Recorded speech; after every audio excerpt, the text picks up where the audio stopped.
As you all are aware, that Nigeria swore in her 16th president on the 29th of May 2023 in the person of His Excellency, Distinguished Senator Bola Ahmed Tinubu, GCFR, President and Commander-in-Chief of the Federal Republic of Nigeria. It is no news that well-meaning Nigerians all over the world and the international community at large are applauding and giving our dear President ovations for his giant strides thus far, his decisiveness in tackling and containing serious serious national issues, and the transformational reforms and the socio-economic policies and initiatives he has brought to the table in less than just 30 days in office. These bold steps are gradually resulting in accelerated relief and reassurance of hope in the President's renewed hope agenda for not just Nigerians but the entire African continent. As stakeholders in the Nigerian project, we have deemed it imperative to use this medium to call on all selfless, well-meaning Nigerians and patriots across party lines everywhere around the globe to shield their swords, with emphasis, to shield their swords and embrace this apparently transformational government of national unity and all-inclusiveness. We resolve to say unequivocally, loud and clear, here and now, that the victory in the last presidential election is a victory for all Nigerians, regardless of their political affiliation and alignment, religion or tribe. It is indeed victory for Africa, the entire black race, and of course, victory for the entire world and humanity at large. It was an election that dealt clearly with no victor, no vanquish, which means everybody, as far as you're a Nigerian, you are a winner in the last election. President Bola Ahmed Tinubu's government has thus far proved beyond every reasonable doubt to be transformational in nature, with huge potential to reunite, revitalize, renew, and reposition Nigeria for breakthrough to an uninterrupted era of progress and prosperity. Hence the need for all hands to be on deck to support this laudable project of his. Even though we are aware that it is the fundamental human right of all aggrieved candidates to seek for a redress in the court of law, in national interest, we wish to use this avenue to crave the indulgence of all aggrieved candidates of other political parties who are seeking for redress in the tribunal to quickly withdraw their litigations against the president and join hands with him in the proposed national unity and all-inclusive government. We are saying this confidently because we can see from all indications that the President Tinubu-led administration is ready to work assiduously to install peace, development, and progress in Nigeria. We are certain that the priority of all candidates of other political parties to do the same is selfless in nature. Come on, please. Sorry. We are certain that the priority of all candidates of other political parties is to do same selflessly in national interest. Since Tinubu is playing out their intentions, they should, as a matter of urgency, go a step further to synergize with him to achieve the same patriotic purpose in national interest. This is the only way to prove to the world that indeed their struggles are not personal and selfish, but rather in national interest and the quest to restore the dignity of man in our domain through initiations and implementation of people-friendly policies and programs. With the aforementioned, distinguished ladies and gentlemen, we are sure that the present administration is doing excellently well already, as evident in most of the nation-building steps he has embarked on, such as fuel subsidy removal, the education bill that was passed into or signed into law, the display of uncommon fairness and equity in the appointment of key principal office holders, and of course, his monetary and economic policies, only to mention but a few. We are also using this opportunity to call on all well-meaning elder statesmen in Nigeria from across the length and breadth of Nigeria to swiftly, without further delays, invite all aggrieved parties to a roundtable meeting and appeal to them not to subvert the will of the people through distractions, but to join hands with the government that was willingly elected by Nigerians to change their story through unprecedented development for the betterment of all and sundry. You will agree with us that it is certainly not a time for further distractions. It is time to move Nigeria forward in a positive direction. And the only way this can be done is when all Nigerians, regardless of their tribe, regardless of their religion, regardless of their party affiliations, shield their swords, put the differences aside, and come to terms with reality, come to terms with the reality of the fact that President Tinubu so far is doing very well. So far, all Nigerians are impressed because he's coming up with policies that are clearly human-friendly. He's doing what people in the past were unable to do, what presidents in the past were able to do. He's, as a matter of fact, going extra mile to ensure that the needful is done, regardless of what it will cost him. And he's also not minding whose ox is going to be God, because at the end of the day, we need a president who will be able to stand in the gap genuinely, a president who loves his people for who they are, a president who is not looking for anything from anybody, but has come to serve the people in earnest, has come to move Nigeria a step further, has come to move Nigeria to a stage where Nigeria can compete favorably with other committees of nations. And the only person that has shown this so far is Asewaju. That doesn't mean that others do not have the capacity. Yes, it's possible they have the capacity, but the goal here is one. The goal here is to unify Nigeria. The goal here is to revitalize Nigeria. The goal here is to put Nigeria on the path of prosperity. And this is what the president is doing already. So if for real, the reason why these candidates are out, or the reasons why they came out in the first place, was to ensure that they give Nigeria the government they deserve.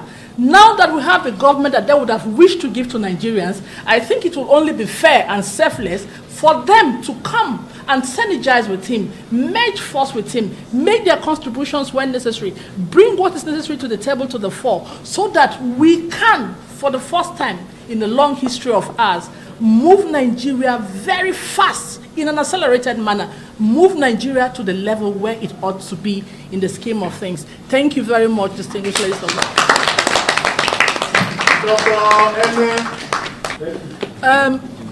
Very quickly, of course, it's not everything you see on the social media that you come to terms with. You have to always take most issues or subject of discussions on the social media with a pinch of salt, if not a bag of salt. That is that.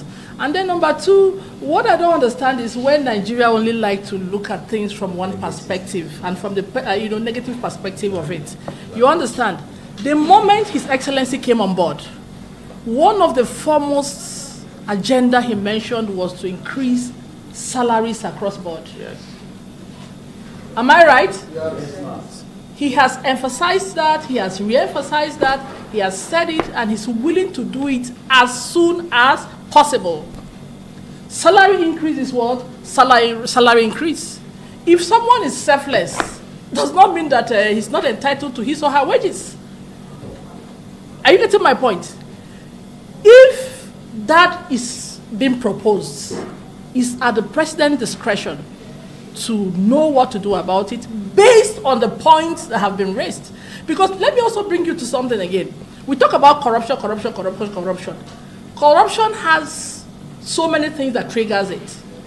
Like in the civil service, one of the major things that triggers corruption is poor salary and wages. Am I correct? Yes.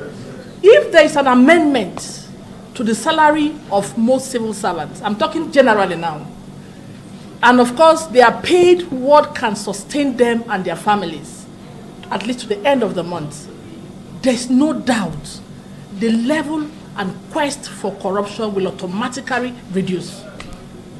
Because you can pay your bills, you can pay for NEPA, you can pay for transport, you can pay for water.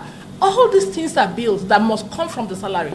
Because as a civil servant, you're not allowed to do two jobs at the same time. So salary is salary. It's left for Mr. President to use his discretion to tackle some of these problems in the best interest of Nigeria, putting all the nitty-gritties into consideration, all the advantages and, of course, disadvantages. By the time he's able to do that with his team of advisors and the rest of them, they'll be able to come to a compromise on whether that is necessary or not. And the fact that they say they are into selfless service or anything does not mean that they are not entitled to their salaries. That is the truth of the matter. So we still see that as a rumor because there's no any official statement to that effect yet. Until there's an official announcement, we are still going to treat it as a rumor. Thank you. You see, we overemphasize democracy, democracy, democracy, and the tenets of democracy. This is the truth. By the way, why the democracy in the first place? For me, I like leaders who think globally, but also act what? Locally. Because at the end of the day, the essence of every leadership and government is to serve the people right. There's nowhere in the world where you have a chaotic situation and the people are properly served. No. What we are saying here is this. Of course, we no longer have a nascent democracy, but our democracy is still immature because of the type of leadership we have had over the years. What we are saying now is this. Now that a leader has come on board to serve the purpose, by the way, during the manifestos, during the campaigns, every candidate had a reason for contesting in the first place. And of course, they came with the slogan of wanting to serve the people, wanting to change the narrative of the people, wanting to see the roads work, infrastructures work, wanting to see schools in section and qualitative schools, wanting to see, world-class hospitals that are, affordable by the people and all of that. These are the major reasons why we elect leaders to serve the people. What we are saying now is this. Now, we have seen someone. We've been into trials and errors for a long time now. We have seen someone who has shown for real that indeed I have the capacity, that indeed I have the track record, that indeed I have done this before and I can do it again, that indeed I'm a detribalized Nigerian, that indeed I'm a Nigerian with focus and I have a clear idea of what Nigeria needs. We are seeing it. It's not just slogan or rhetoric, as the case may be, but it's what you and I are seeing physically. And that is why you have the applause and ovation across party lines. APC, the PDP who were against him before now are saying, no wonder this man is doing well. The Labour Party are coming online to apologize that we didn't know this man has such capacity. In fact, for many Nigerians as we speak, Tinubu is prayer answered. Yes. We have been looking for a leader who will take us the right direction. A leader with capacity and track record. And this is what we have seen in this man. One of a good attribute of a leader is your ability to become selfless. And also to look at issues critically, analyze them by yourself, and then say no to certain things even when they're within your rights. Like I said before, they have the right, the fundamental human right, the constitutional right, to seek for redress in the court. But the reason why they are going to the court in the first place is to ensure that they deliver on the dividends of democracy to the people. And this is what this man is doing right now. We have had too many wasted years in the past. That's not the reason they are going to the courts. The reason they are going to the courts is because they believe that they won. They believe that they won. Why did they win? To serve the people. And Tinubu now is serving the people. So the primary reason for contesting election in the first place is to serve the people. The chairman of Labour Party appeared in court where an elder statesman was physically manhandled, and later he got judgment from the court that is the chairman of the party. So such division couldn't have arisen if not for the court process. So at the time you are seeking to deepen democracy, you are further dividing us the more. So it is high time for them to withdraw their cases, join the government, and join hands with the people, the president, and move Nigeria forward. A positive direction. Of the press and Dr. Ene, the convener of this forum, other elder statespersons from the only party in Nigeria that can deliver Nigerians, and ladies and gentlepersons of the club. I greet you all this afternoon with a heart full of passion for this country and its people. And I appreciate the point at which this call is coming out. It's indeed timely that we call on all diverse opinions to come together and let's move Nigeria ahead. The Bible that I study all the time says, How can a house stand when it's divided against itself? We want this country to stand, and we have seen that we have started standing. Should we not all come together so that this house will stand? The major reason for me is that Tinubu won this election. He won. So why are we still dragging matters? If people didn't have enough agents at the polling station, and they are bringing people from overseas, from media to come and testify, without first-hand experience, hearsay, they are wasting our precious time and wasting the potential that is inherent even in themselves to move this country forward.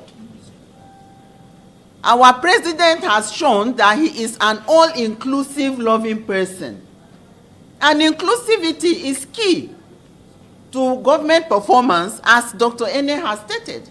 And that's why we have the civil society organizations coming out today to say loud and clear that we have passed campaign, we have passed election, government has been established, president has been sworn in.